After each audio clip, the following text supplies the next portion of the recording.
My brother-in-law died suddenly, and now my sister and her kids have to sell their home. That's why I told my husband we could not put off getting life insurance any longer.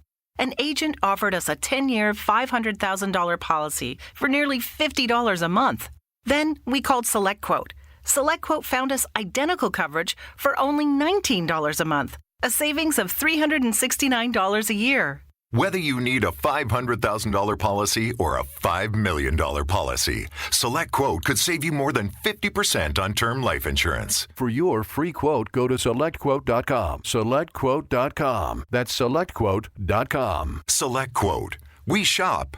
You save. Full details on example policies at SelectQuote.com/commercials. It is Ryan here, and I have a question for you. What do you do when you win? Like, are you a fist pumper, a woohooer, a hand clapper, a high fiver? I kind of like the high five, but if you want to hone in on those winning moves, check out Chumba Casino. At ChumbaCasino.com, choose from hundreds of social casino-style games for your chance to redeem serious cash prizes. There are new game releases weekly, plus free daily bonuses. So don't wait. Start having the most fun ever at ChumbaCasino.com. No purchase necessary. VGW Group. Void where prohibited by law. See terms and conditions. 18+. Transcribed. Family Theater presents Anne Blythe, Jeff Chandler, and William Lundigan.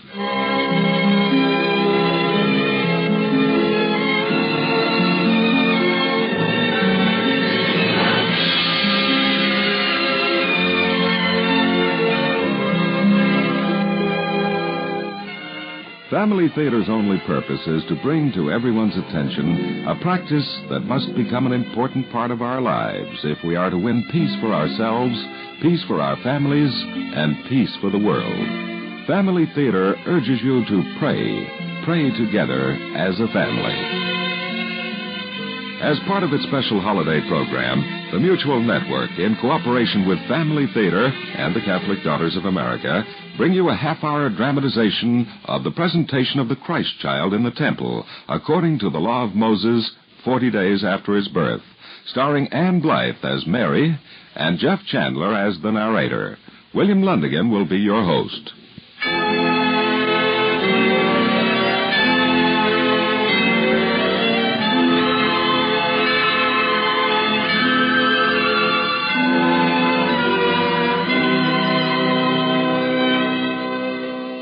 Do you complain, my child, that there is little to meditate upon commemorating the day that Joseph and I brought Jesus for the first time to the temple? Yes, child, I know you realize it was an event worthy of remembrance, and I have seen many of you devoutly celebrating this feast, the feast of the purification.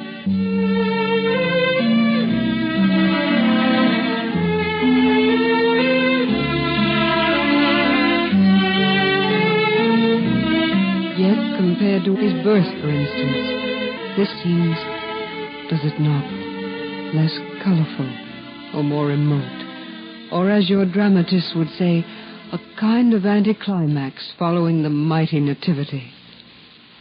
It did not seem so to us.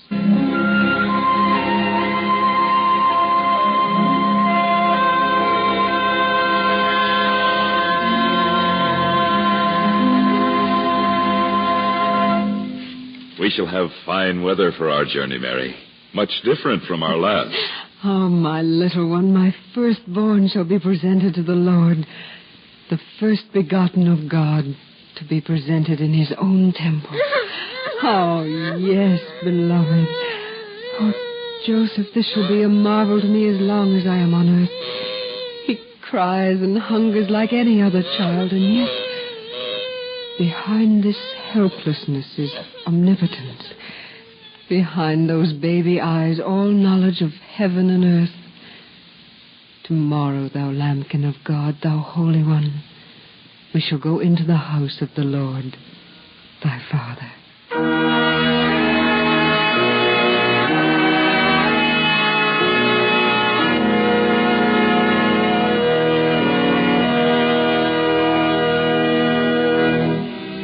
For at that time we yet dwelt in Bethlehem, and no longer in the stable where he had been born.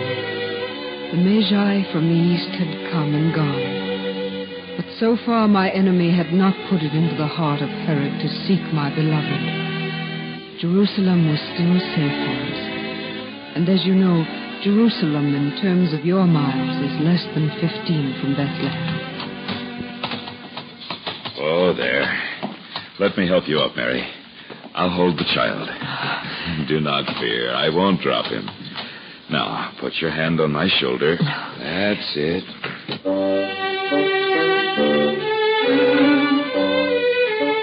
Our mode of travel was not a chariot or a motor vehicle, but the faithful donkey which had come with us from Nazareth.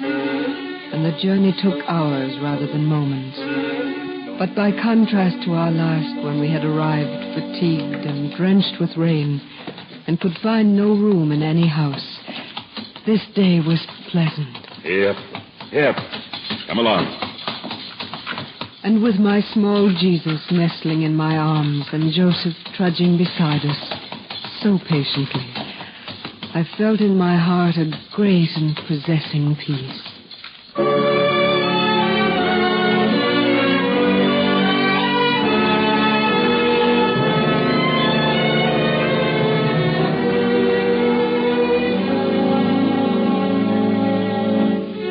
I knew she was happy. For when we had cleared the town of Bethlehem and were alone, the three of us and the donkey, why, she sang. She sang to the babe in her arms, and then her canticle, which begins, "My soul doth magnify the Lord." And I said to myself, "Who art thou, Joseph, son of Jacob, that he who made the heavens hath made thee custodian of his very family? For concerning the babe, does she not share parenthood with God himself?"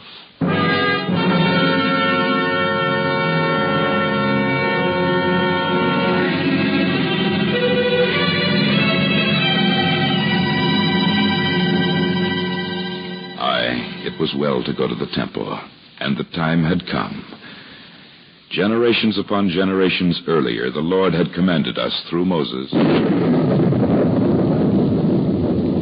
"Sanctify unto me every firstborn that openeth the womb among the children of Israel, as well of men as of beasts, for they are mine." And also he had said, "If a woman bear a man-child, she shall be unclean for 7 days, and on the 8th day the infant shall be circumcised.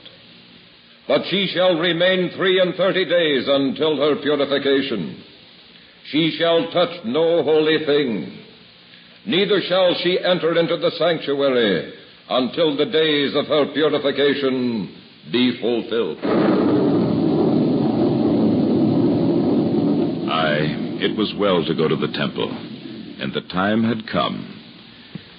And yet I pondered the words, "She shall touch no holy thing," and my glance fell on the Holy One of Israel in her arms. And I said to Mary, "Mary, I have been considering, whither do we go?" Why, to the temple, for the days of purification are now accomplished. "But it is the temple which ought to be purified by you." Joseph, it becomes us to fulfill the law and all justice.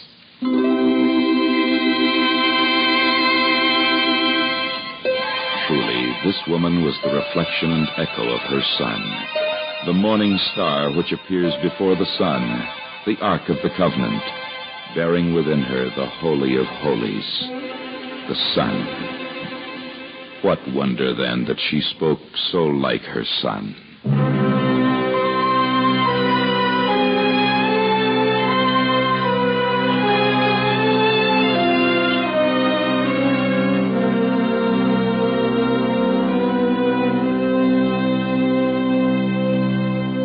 We arrived then at the tomb of Rachel, where we stopped and prayed.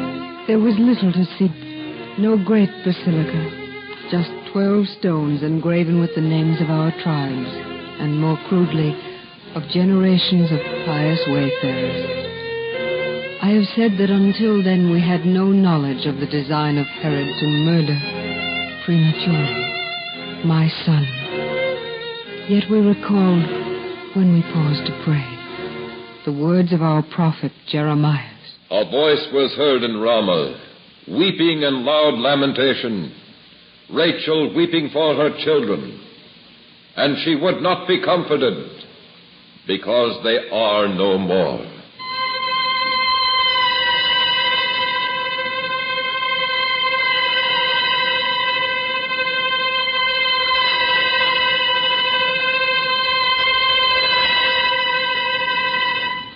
Until then, and for some days to come, the words were but a prophecy, nor could we guess how soon they would be fulfilled. But this was the first shadow of the day. For as we left the valley of Rephaim, we rested beneath an olive tree, barren, and it seemed somehow evil. Unaccountably fear gripped my heart, as if the cold breath of evil, perhaps the future sins of men, had enveloped my beloved, my firstborn. For this was the tree from which they fashioned the cross.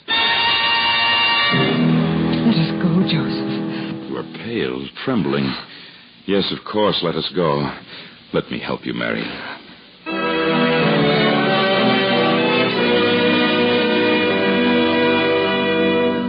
Our spirits revived when we saw Jerusalem.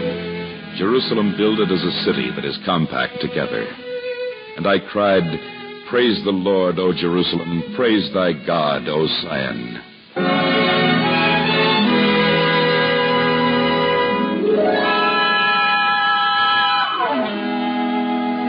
First, as you know, it was needful that I provide a gift for sacrifice. For it was written, "Sanctify unto me every firstborn." And again, "When thy son shall ask thee tomorrow, saying, What is this? Thou shalt answer him, With a strong hand did the Lord bring us forth out of the land of Egypt, out of the house of bondage. For when Pharaoh would not let us go, the Lord slew every firstborn of the Egyptians, from the firstborn of man to the firstborn of beasts. Therefore I sacrifice to the Lord all of the male sex, and the firstborn of my sons I redeem." Now to dedicate, or rather redeem to the Lord, a child, the price of redemption had been a lamb. But by God's grace we were poor, and ours was no longer a pastoral nation, and hence we were allowed to bring just 2 young turtle doves.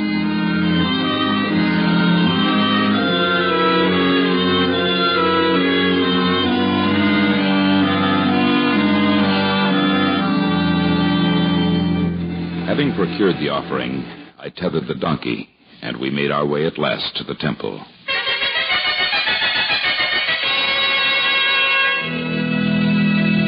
Strictly speaking, the temple proper consisted of the Holy of Holies and the holy place.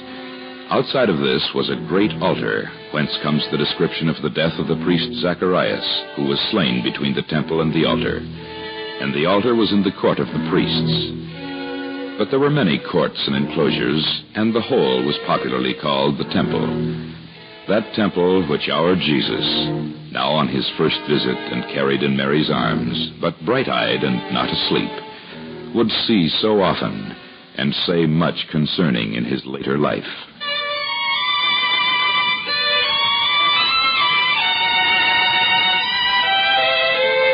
We made our way through the court of the Gentiles. There were many who admired the babe, and I remember there were some Greek children who wanted to give him grapes. He always loved children, as well after he was grown as when he was a child himself, for he had been a child himself.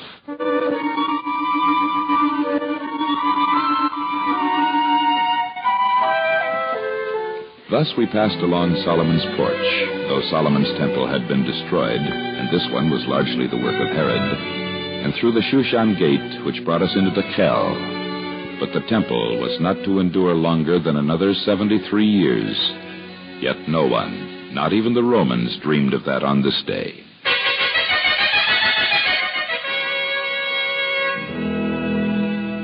Now we entered through the beautiful Corinthian gate to the court of the women, called the Azareth Nashim, and straight to the 15 steps leading to the court of the priests, with the altar and the holy place beyond. It was at the top of these steps that the ceremony took place.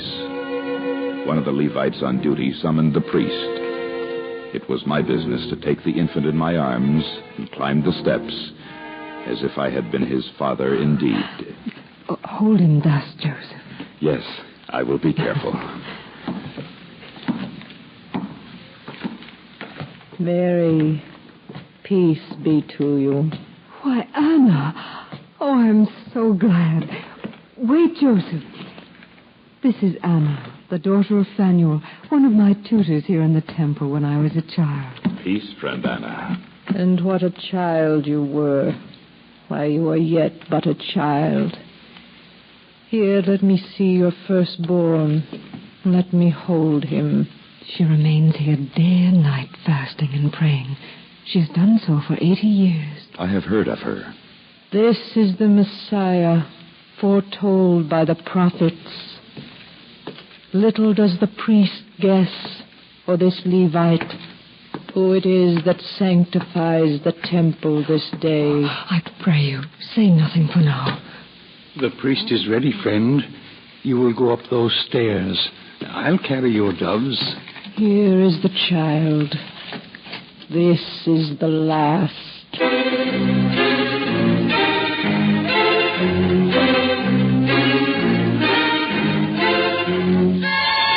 Yes, that was the last, though I knew not what she meant at the moment. Or perhaps I knew, but realized not in the ecstasy of holding the divine infant in my arms, and in the weight of my responsibility. For this was the Lamb without spot, the final sacrifice. Yet I ought to have understood the significance, the theme for meditation for all of you, his later brethren.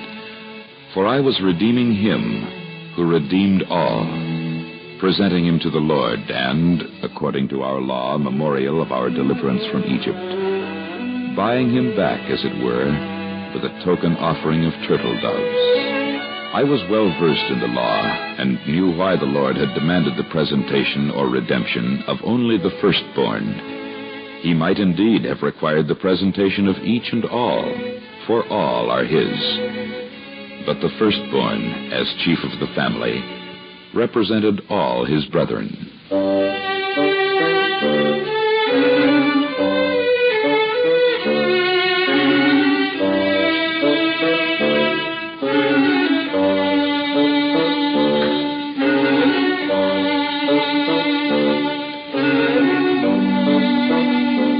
The firstborn of a family stood for all his brethren. But are you not his brothers and sisters? Are you not, through his baptism, the adopted sons of God? And am I not your mother? Thus he offered himself not for one family, but for a greater spiritual family. He, firstborn of the faithful, presents himself as head of a mystical body. It was at that moment, my child, that he adopted you, and each of you, as his brethren.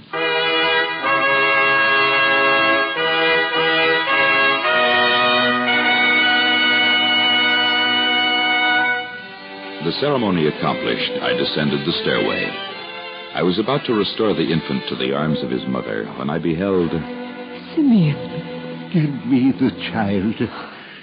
Now, O Lord, dismiss thy servant in peace according to thy word. For mine eyes have beheld thy salvation, which thou hast prepared before the sight of all nations, a light to the revelation of the Gentiles and the glory of thy people Israel. You are his mother. I am his mother. Oh, blessings upon your child. King, Redeemer, the Holy One expected for ages. For the Lord had promised me I should not shut my eyes in death until I had seen the promised Son of Man. Now, Lord, dismiss thy servant in peace. For your blessing, Holy Prophet, we thank you. Nay, I will restore the child to her who bore him. Guard him well. Oh, we will guard him and cherish him and adore him. Guard him well, I say. For behold, this child is destined for the doom and the salvation of many in Israel. And he is set for a sign that shall be contradicted. And thou, mother of this child, thine own soul a sword shall pierce. From that hour I was never without suffering. Gethsemane had begun for me. For I understood from Simeon's words that somewhere, someday, be it far or near, violent men, blind instruments of, perhaps of your sins, my child, would wrench him from me, would harm and slay my beloved, my innocent one, my baby.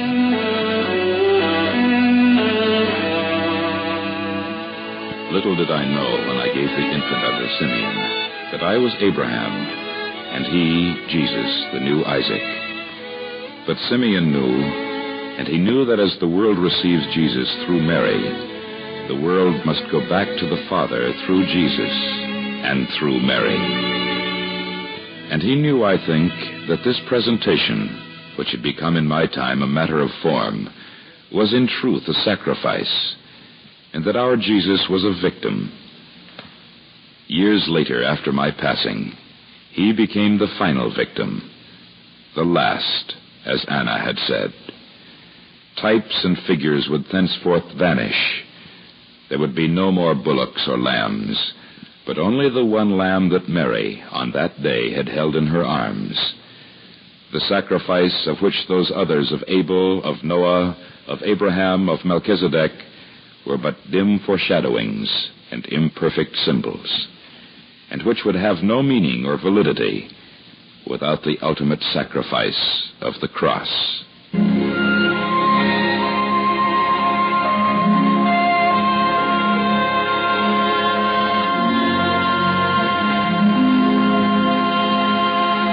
On that day, a bare 6 weeks after the Savior's birth, Mary became the mother of sorrows, a maiden mother not more than 16 years old. At that moment, Mary, the daughter of Abraham, was exalted above the head and father of her people, for she also sacrificed her son upon the altar of the Lord.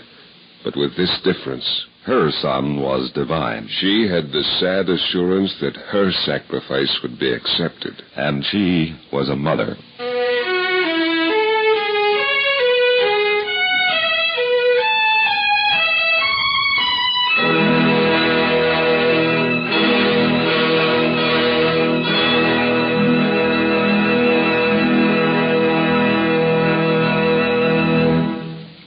This is Bill Lundigan. In offering the story of the presentation of Christ in the temple some 40 days after his birth, Family Theater would like to extend to all its listeners its sincere good wishes for a happy and joyful and prosperous and, above all, peaceful New Year. And to remind us all that the family that prays together stays together, and that a world at prayer will be a world at peace. More things are wrought by prayer than this world dreams of.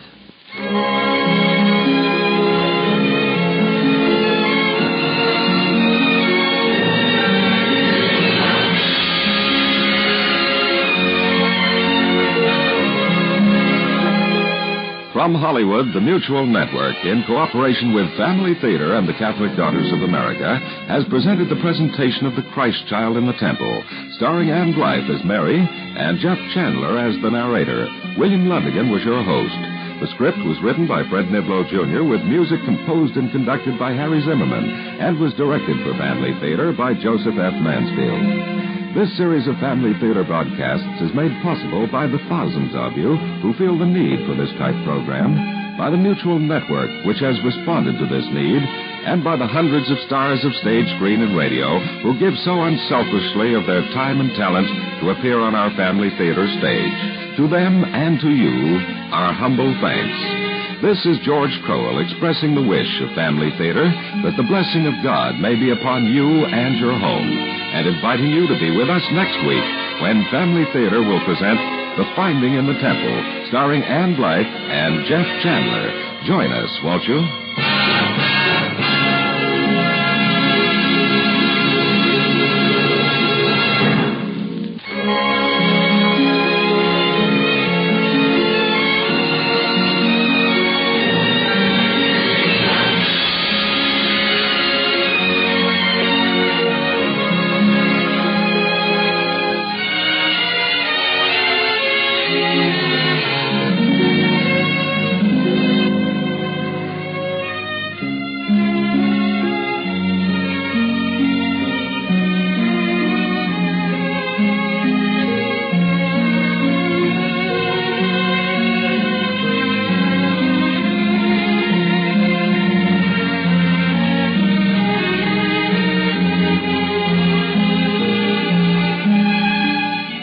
Family Theater is broadcast throughout the world and originated transcribed in the Hollywood studios of the world's largest network, the Mutual Broadcasting System.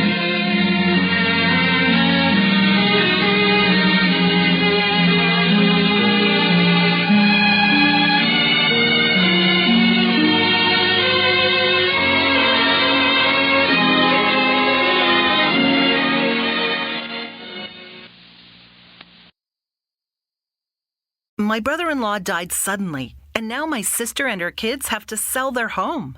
That's why I told my husband we could not put off getting life insurance any longer. An agent offered us a 10-year, $500,000 policy for nearly $50 a month. Then we called SelectQuote. SelectQuote found us identical coverage for only $19 a month, a savings of $369 a year. Whether you need a $500,000 policy or a $5 million policy, SelectQuote could save you more than 50% on term life insurance. For your free quote, go to SelectQuote.com. SelectQuote.com. That's SelectQuote.com. SelectQuote. We shop. You save. Full details on example policies at SelectQuote.com/commercials. Judy was boring. Hello. Then Judy discovered ChumbaCasino.com. It's my little escape. Now Judy's the life of the party. Oh, baby, mama's bringing home the bacon. Whoa, take it easy, Judy. The Chumba life is for everybody. So go to ChumbaCasino.com and play over 100 casino-style games. Join today and play for free for your chance to redeem some serious prizes. ChumbaCasino.com. No purchase necessary. Void where prohibited by law. 18+ terms and conditions apply. See website for details.